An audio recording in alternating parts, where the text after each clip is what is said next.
Please welcome the Honorable Prime Minister of India, Shri Narendra Modi ji, and the President of the Council of Ministers of Italy, Her Excellency Giorgia Meloni.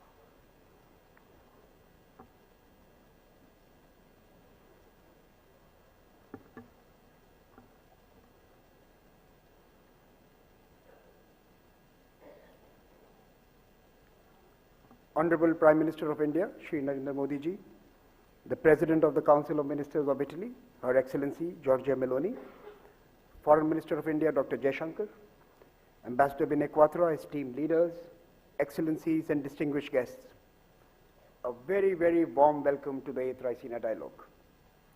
This edition of the dialogue is special. It is the first dialogue in India's Amrit Kal, or Golden Age, an epoch marking the 25 years leading up to a century of India's independence. When colonial rule left our country starving of resources, it could not shackle the hopes and dreams of 1 billion people. Today, those aspirations remain alive, and 75 years that passed have led to this very moment of resurgence. Amrit Kal is when the population of this country will be lifted to new standards of living, when the state will grow it in its capacity to serve the needs of not just its own citizens, but those of the world, and when the country will invest in shaping a new global order that is responsive to all humanity and to our shared planet. The Raisina Dialogue seeks to be an ideas companion in this journey of India with the world. There is a packed agenda for the dialogue in the days ahead that allows us to engage with new voices, new thoughts and new ideas that could indeed change our paradigms. 2023 is also significant for India, as it is the year of India's presidency of the G20, a group of nations that are pivotal to the world's future because their choices have cascading regional and global consequences. The failures of the G20 will hurt the world, and their successes will lift us all. The ambition of this year's G20 has also shaped the dialogue's agenda. From debating the need for reforms in multilateralism to encouraging lifestyle changes to mitigate the climate crisis, the Raisina Dialogue aims to support India's G20 priorities. This year, G20 also aims to be inclusive. The Honorable Prime Minister, Shri Narendra Modi, elaborated his vision at the Voice of the Global South Summit. He said, and I quote, "As far as India is concerned, your voice is India's voice, your priorities are India's priorities." This sentiment will be reflected in the Raisina Dialogue Town Hall on March 5th, where we will gather not only the G20 countries, but also participants from over 80 countries to be present and to discuss our common future. That collective future may be difficult to imagine at this moment, given what we went through in the first 2 years of this decade. Indeed, has it only been 2 years? From old conflicts resurfacing in Europe to convenient morality in Afghanistan, from complete disregard for the environment to selfish acts during the COVID-19 pandemic. This already feels like a very long decade, and this brought out the worst of humanity. Forums like this dialogue are seeking to bring out the best. It is during these gatherings that exaltations could catalyze an inclusive development policy that is fit for purpose. The theme for this year's dialogue is provocation, uncertainty, turbulence, lighthouse in the tempest. Question mark. Can all of us assembled here in New Delhi be a lighthouse in our own way? As the world is being battered by a perfect storm, multiple beacons are needed to illuminate the way. India seeks to be one of them and to inspire others to be the same. Last year, as we opened the dialogue, we made 2 promises to the Honorable Prime Minister. First, that as hosts, we would follow the sun to where the best and most plausible ideas await. And second, we committed to investing in building the next generation of global diplomats. This year, on February 18th, we launched Raisina at Sydney, alongside the editions we host in Delhi, Berlin, and Washington, D.C. This dialogue is now truly chasing the sun, seeking inspiration from across the globe. This October, the past October, we also inaugurated the Raisina Forum for the Future of Diplomacy. Hosted in New Delhi and Varanasi, it brought together diplomats from over 30 countries to rethink their official responsibilities and ethics. The world's diplomatic corps are now the first responders to everything, from health crisis to man-made and natural disasters. The investment in skills and character that may be demanded of them need to be invested in and need to be invested in now.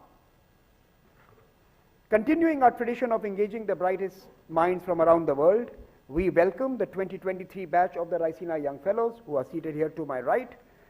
We have 48 fellows from 33 countries and a community which is now close to 2,000 from over 110 countries. It is a hope that these young minds and others who will join us at the dialogue will take with them new perspectives, new friendships, and a new resolve, inspired by the ethos of this G20 priority and agenda. Vasudhaiva Kutumbakam, one earth, one family, one future.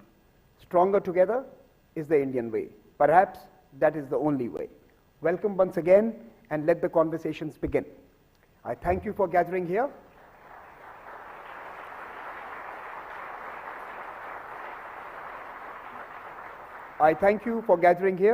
And I want to now invite the Chairman of the Observer Research Foundation, Mr. Sanjay Joshi, to introduce the dialogue and our keynote address and inaugural speaker.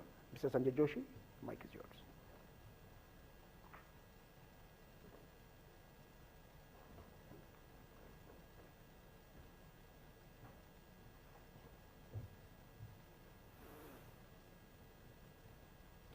A very good evening to all our distinguished guests. Honorable Prime Minister of India, Shri Narendra Modi ji, our guest of honor, Excellency Giorgia Meloni, Prime Minister of Italy, Honorable External Affairs Minister, our partners, the Ministry of External Affairs, Ministers, Admirals, Generals, this distinguished gathering assembled in this room for the 8th Raisina Dialogue. 2 decades ago, the phrase Vision 2020 used to evoke hope and optimism over the future of a 21st century world, riding on the back of global value chains, free markets, into a world of universal prosperity. Well, 2020 came, and instead of a well-lit road going to the future, we seem to have hit a series of blind spots one after the other. And today, the engine of globalization, which is supposed to be the engine of growth, lies broken, rudderless. And as we assemble for the 8th edition of Raisina Dialogue, we are challenged responding to a world where multilateralism lies fatally wounded. Wounded in wars that spill into multiple domains that no Geneva Convention controls. Trade, global finance, energy, food, everything is a weapon. A hyper-connected world, hyperventilating on Twitter 24/7, where the pandemic of hate and anger spreads with greater virulence than COVID-19 ever did. Now, what rules of engagement do we now create for countries and people that seem to have no desire to talk to each other? Well, some argue that the answer lies in building gated communities of nations that grant membership based on the reliability of the cardholders. Minilateralism, we called it. Well, others think that the answer lies in running the world's financial affairs out of a global capital located perhaps in the Swiss resort town of Davos. Both are fatally flawed. The problems that confront us cannot be confined within these walled gates. There's a real world out there which will keep invading, shattering the carefully constructed narratives, the norms, the sanctions that prop up these virtual domains. And caught in between all this are nations, middle powers, beleaguered emerging economies that, given a choice, have no interest in engaging in geopolitical competition, much less playing ball with revisionist powers keen to overturn the existing global order. These nations bank upon global multilateral institutions to manage potential conflicts and smooth the impact of trade wars and great power rivalries. And yet, as the business of governance has got more complex, more complicated, more than ever, we need new rules for the road now. We need new rules of the road now because we no longer travel just as a community of nations. We have been joined by many new actors who can traverse these highways with far greater speed than the nations ever do. And these are tectonic events which are taking place, and the greater their magnitude, the weaker is becoming our capacity to respond to it. And mind you, this is only Act 1 of this play. Already we see technology move in to substitute agency-led order and norms by discrete, anonymized protocols for finance, trade, commerce, and communications. For good or for bad, it is difficult to tell today. But in Act 2, which is coming, which is called the Age of the Intelligent Machine, now, unlike science fiction, the machine age does not manifest itself suddenly as an omnipresent, all-knowing chatbot appearing one fine day. Instead, it is slipping in each day, camouflaged in a forest of cookies, protocols, self-learning algorithms, Kafkaesque structures, which fashioned by tech entrepreneurs, advertisers, agents, ordering and controlling the lives of the governing and the governed both. The question is, how democratic or how intrusive these are going to be, and that is a question which is going to keep on haunting us. And we can be sure that in the days ahead, the negotiations and the confrontations to settle these structures are going to be very intense. So the Raisina Dialogue 2023, today we are holding it as India takes charge of the G20, and a year that promises to be more than the ordinary. This forum comes at a time when many of us in Delhi believe that we have the ability to incubate conversations where many of these posers must be responded to. Our hope is that the Raisina Dialogue becomes one of the most influential of these platforms during India's presidency, a forum where each one of us in these troubled, tempestuous times contributes to the quest for answers and becomes part of the lighthouse that guides the ship back safely to shore. Thank you, and with that, I would like to invite Her Excellency Giorgia Meloni to deliver a keynote address. Over to you, ma'am.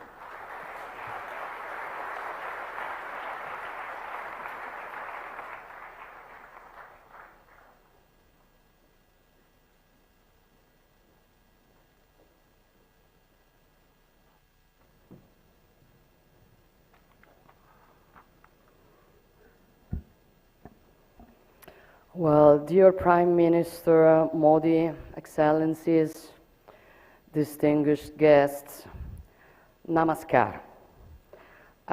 It is an honor for me to inaugurate this year's Raisina Dialogue and to do so in front of such an extraordinary audience, an audience that includes representatives from across the G20, with whom Italy shares a special responsibility to find solutions to our common global challenges. With this in mind, well, I would like to take this opportunity to share my appreciation for Prime Minister Modi's hard work on handling a complex presidency and to reiterate Italy's full support to its success. I am told that the name of this international conference comes from Raisina Hill here in Delhi, from which the government is granted a broader view of India's capital city. in troubled times like today, this is, I think, a fitting metaphor of the vision that we as leaders, thinkers, civil servants need to adopt. It reminds me of the Palatino, the Campidoglio, and the other hills on which our ancestors founded ancient Rome more than 2,000 years ago, from which an extensive network of roads connected different provinces, leading from the center of the Italian peninsula to very diverse cultures. And I think that it is also the way we need of doing politics today. When I was running for the electoral campaign, I said that I didn't want to climb the institutions to gain power. I wanted to climb the institution, for it is the only way that you can have a better view of what is happening and give best solutions. And that is exactly what I see today. As we look at events around us, our identity shapes our field of vision, both as individuals and as nations. Identity is shaped deeply by geography, and at the same time, our thoughts could be shaped by provocation. Here I would like to try to interpret in a positive way the very interesting question posed by the organizers of this conference. And I will start from the word provocation, which could certainly be considered as an affront to our sensitivities, but also as a spur to think in a different way. A challenge to accept the challenges of uncertainty and turbulence. For nothing is more certain than the uncertainty of our historic times. This is definitely the era of uncertainty, and at the same time, a period of unprecedented turbulence. We are in a tempest, and we need to stand tall in considering our common challenges. We need to stand on the hill to take a deep breath and see our lands and seas and their problems in a more enlightened way. We need a lighthouse in the storm. That is why opportunities like the Raisina Dialogue are so precious in times of accelerated and confusing events, which risk to be governed only with superficial thoughts and hasty actions.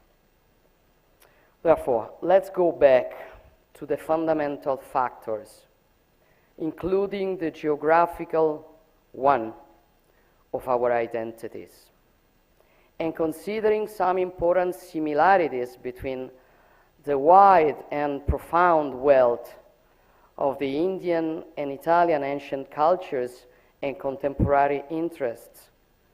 I wonder if one can speak of the concept of peninsularity, which could have a place next to those of insularity and continentality. Italy is deeply European. Our roots and history, they are European. And together with the nation across the continent, we've built Europe's identity through the centuries. Yet all of Italy's long coastlines are bathed in the Mediterranean, the natural environment where the Judaic, Christian, and classic roots of Europe have developed. Geography has shaped our culture, our outward projection, and our growth as civilization. And much like India, the peninsular factor has given us, for centuries, our maritime flows have looked towards the south and to the rest of the Mediterranean, which remains our natural neighbor, and with whom we are continuing to build mutually beneficial relations. This is the spirit enshrined in our vision, also dubbed the Mattei Plan for the Mediterranean and for all the African continent, with its growing population, challenges, and opportunities. A vast region which has also the resources, starting with energy, which are so crucial for Europe, but which should, first of all, benefit the peoples who are the owners of these commodities. Our objectives are simple: ensuring prosperity, peace, and lasting friendship through collaboration on an equal footing. A collaboration aimed at providing tangible benefits for all, without predatory ambitions, without coercion, economic or otherwise. In those first few months of my tenure, I gave priority to developing equal partnership on common priorities such as energy, and Italy is working to be the bridge connecting the Eastern Mediterranean, Africa, and Europe. Producer countries should benefit from their resources for their own prosperity and stability. Green energy, hydrogen, and electricity will more and more be locally produced for their own citizens and for Europe. Much like the energy transition, the digital transition is also based on connectivity. Data are the energy of our digital societies, and they will flow from India to Europe across the Mediterranean and Italy. The Blue Raman project will link the Indo-Pacific to our European economies. In the past, the Alps at our north protected Italy, but they were also the area of connection to the rest of Europe. Likewise, the Mediterranean Sea was for centuries a sort of blind alley, the extreme appendix of the Atlantic Ocean. Human progress and ingenuity, however, made the impossible possible. A change in geography, a passage from the Mediterranean to the Indo-Pacific through the Suez Canal. Today, the Mediterranean is really the sea in the middle, the basin which stands between the two major maritime spaces of the globe, the Atlantic and the Indo-Pacific. Italy, with its peninsula, which lies in the very center of the Mediterranean Sea, continues to be in every way a fully integrated part of the Euro-Atlantic community and of the cultural and political West, but it is more and more projected towards the Indo-Pacific, regaining the history of our maritime republics and of Marco Polo, especially after the opening of the Suez Canal. The laws of physics, starting with the communicating vessels, are those of trade. The impact of such a shift are hard to exaggerate. 150 years later, as the Indo-Pacific has become a crucial center for gravity for the global economy, 40% of the EU's foreign trade passes through the South China Sea, and much more transits through the Indian Ocean. Our two regions are more interconnected than ever before. Together, we account for 70% of global trade, and the EU has become the biggest investor in the Indo-Pacific, which contributes to two-thirds of global economic growth. The world's oceans connect us. They are essential to global commerce and our way of life. Today, shipping makes up 90% of all international trade, and freedom of navigation is crucial for our economies.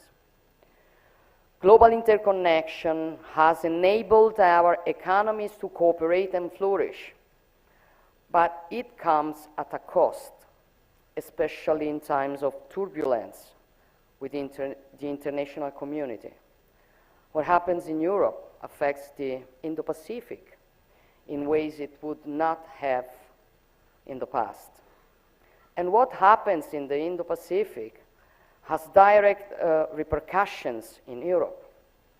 This is not a surprise. This is not a black swan. It is rather a gray rhino we should have seen. And it is something we need to keep in mind as we move forward. This implies a new approach on how we work together. We need to see the world through progressive lens, to focus with the same level of attention on both long and short-term dynamics. We face a war of aggression which brings us back to the tragedies of the 20th century, but at the same time we need to have the necessary vision to be prepared for the challenges of the 21st century. The COVID-19 pandemic shook the foundation of international trade and mobility, exposed profound weaknesses in the resilience of global supply chains and in globalization as we knew it. They said we could solve every problem with free trade. We were going to have democracy and richness for everybody. It wasn't like that. And we have to face what we were wrong in. As we worked to overcome these challenges, recover from the pandemic's devastating impact, and restore global trade flows, the Russian war of aggression against Ukraine disrupt global energy prices, endangered food security, and sent waves of inflation across the world to the detriment of the most vulnerable, especially in the global south. And it also put at risk global stability, peace, security, which depend on a predictable, rule-based international order. Just 1 year ago, we were poised to face the challenges of the 21st century, which were eradicating poverty, addressing climate change, managing the impacts of digitalization on information flows and on daily life in our societies, handling the advent of new technologies such as quantum computing and artificial intelligence. However, the events of February 24th last year brought us back to the wars of the 20th century. I was in Kyiv last week. I witnessed the hard reality on the ground. I felt the strength of the Ukrainian national spirit among the destruction. The war is a war in Europe, distant geographically from many other parts of the world, which in many cases are facing their own hardships closer at hand. This should not, however, overshadow the relevance of what is at stake. The Russian attack is not simply an act of war or a localized conflict. It is an act against the territorial integrity of a sovereign nation in violation of the fundamental principle of the global order that enables the international community to thrive. And we cannot allow the very foundations of international law to be threatened, without which only military force would be taken into account, and every state in the world would risk being invaded by its neighbor. these are not only the interests of the European countries. These are the common goods for the coexistence of all countries of the world. We cannot sit idly in the face of this with this provocation at the heart of the UN Charter, which threatens to undermine stability across the globe. And we cannot allow the law of the strongest to overcome the strength of law. I know that there are many who feel that Europe has in the past failed to acknowledge that the world's problems are also its own. And perhaps until the past few years, our geopolitical stance has been less vocal than it could have been. This is no longer the case.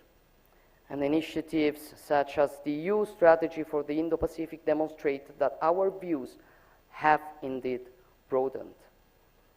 Regional affairs rapidly turn into global affairs in today's interconnected world. And unfortunately, Europe's problem today has become the world's problem. Italy and India share a profound conviction that only the rule of law can allow humanity to prosper and develop in balance and harmony. As forward-looking countries with rich cultures dating back millennia, we have a common human-centric vision in which democracy, science, peace, prosperity go hand in hand. The relationship between artificial intelligence and ethics is crucial. All developments must be human-centered. Our strength lies in our human capital, in our abilities to create and to push the boundaries of science, knowledge, and technology while keeping the state at the service of our citizens. We are building a new bridge between academic and research centers of Italy and India. Despite the long history of our respective people, we are both young as states. We have had to overcome intense similar struggles to establish ourselves as independent states. It is no coincidence that the Italian Risorgimento was among the sources of inspiration for many Indians fighting for their independence, and that the work of Giuseppe Mazzini, a key figure for Italy's unification, was translated, read, and studied by many Indian patriots. Gandhi himself, whose Young India drew from Mazzini's Giovane Italia, recognized his influence, saying, "There are few examples in the world of a man who alone accomplished this country's resurrection by the power of his thoughts and extreme dedication throughout the course of his life." Our civilizations have met, touched, and influenced each other along the centuries.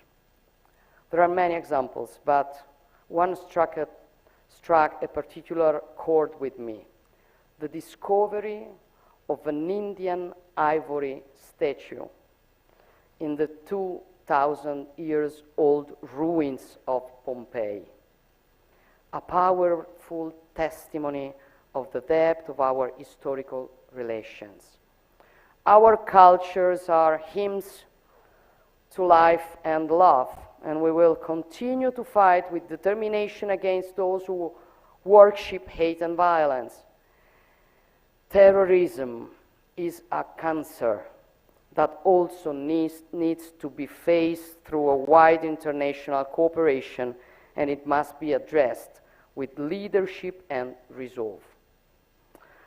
As I sit in my office in Palazzo Chigi in Rome, which is known as the Prua d'Italia, the bow of Italy, I'm often reminded of my nation's maritime nature. As we navigate the waters of the world, we must navigate the new horizons of the 21st century. We need to see better as we move through uncertainty, to strengthen the resilience of our global relationships through greater cooperation and diversification. It is true that, as the title of this year's Raisina Dialogue reminds us, we are weathering a storm, which is a terrible storm, that is making it difficult for our ships to sail through crosswinds and violent waves crashing on the surf. And fear has crept into their crews, and even the most seasoned sailors are hard-pressed to make the right decisions. Those who are at the stern, carrying the responsibility of their crews and of their ships, they can make the difference. And this is precisely the choice we as leaders have ahead of us, either swaying into turbulent waters or guiding our ships towards the safety of a friendly harbor. Our compass is our common endeavor to protect the shared human values that form the basis of our coexistence. India is a key player in this broad landscape. Bathing in the Indo-Pacific, much as Italy is at the heart of the Mediterranean. And our two countries have important contributions to make together. This is why Prime Minister Modi and I have just announced the scaling up of our bilateral relations to a strategic partnership. Building on bilateral tools and broader programs such as the EU Global Gateway, Europe and the Indo-Pacific, but also Latin America and the African continent, are enhancing their collaboration on all fronts, from connectivity to infrastructure and fair and sustainable trade, while keeping in mind the strategic priority for all of us, which is the energy transition. And this will be a key element in the global fight against climate change, to which we all need to contribute with different tasks and responsibilities. We have to do it bearing in mind our responsibilities towards the future generation, but also to our citizens today, and we need to do it in a balanced way. Each country has to do its part. Failing to do so, it would have a profound impact on humanity worldwide, directly through food shortage, drought, extreme weather events and other disasters, but also indirectly through new conflicts arising from climate-induced migrations and transboundary disputes over scarce resources. The need to accelerate the energy transition has been compounded by the energy crisis, which has highlighted the vulnerability of economies across the world. It has, however, also shown that global coordination on climate change is not a zero-sum game, but a true shared interest. The same is true for technological development and dissemination, where Indian countries throughout the Indo-Pacific have a central role to play, given their highly skilled workforce, their resources, and their strategic position along the global value chains. Our ability to work together on renewable energy, green hydrogen, circularity, and the twin transition will determine our success. And it requires a functioning international order. And this is something that we, humans of the 21st century, cannot do without, and that we need to nurture and reaffirm at every turn, The governance of multilateral organization must be updated, but the cornerstones of multilateralism cannot be put in question, as they are also the cornerstones of peace and freedom. Let us not feed the false metaphor of a world divided, the West against the rest. The unshakable unity in the face of the growing threat to international peace and stability goes well beyond the Western interest. It is a common interest. And this is, I believe, a key message that could emerge from the Indian G20 presidency as well as from the Raisina Dialogue.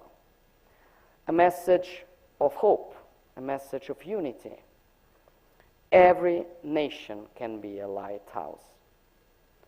With the wealth and pride of its tradition and identity, which somebody would like to forget or hide or kick. But we are nothing without our roots, our rights, and the capability we have to recognize them. They depend from our tradition. And who wants to kick our tradition, our identity, wants to kick our rights. So it's an important struggle that we are facing all over the world. And I know that on this we do agree the same point of view. Lighthouses do not obscure each other, but they can shine together and help all of us to navigate in these troubled waters. Thank you very much.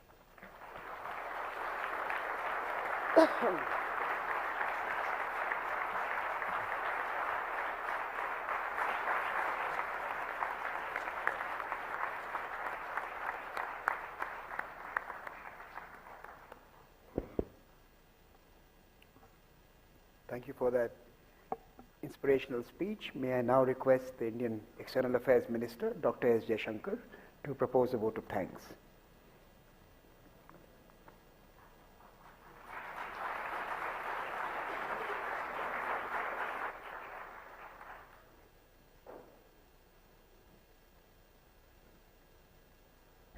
Prime Minister Narendra Modi ji, Prime Minister Giorgia Meloni, my distinguished foreign ministerial colleagues, Excellencies, ladies and gentlemen. I think you have heard both from the keynote speaker and the two speakers before her about the state of the world. And that state of the world is captured obviously by the theme of this conference. But it's up to each one of us to see whether we put the focus on the tempest or the lighthouse. I think a lot of us, certainly in India, we can see the lighthouse shine quite brightly. We believe that for all the challenges in the world, there is the leadership, there is a vision, there are solutions, and much of that today forms the agenda of the G20. So it's my honor today to propose a vote of thanks. I particularly thank Prime Minister Meloni for joining us this evening.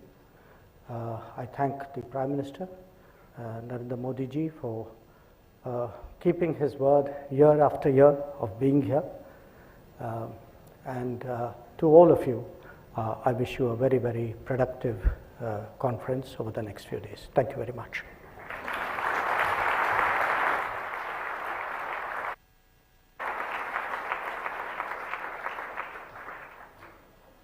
I will now request all of you to remain seated as the Honorable Prime Minister and the President of the Council of Ministers leave this room.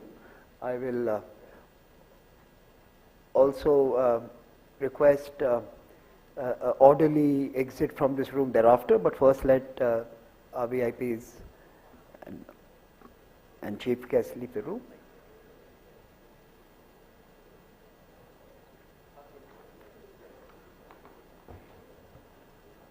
Thank you so much. If I could request everyone to please remain seated. Please remain seated while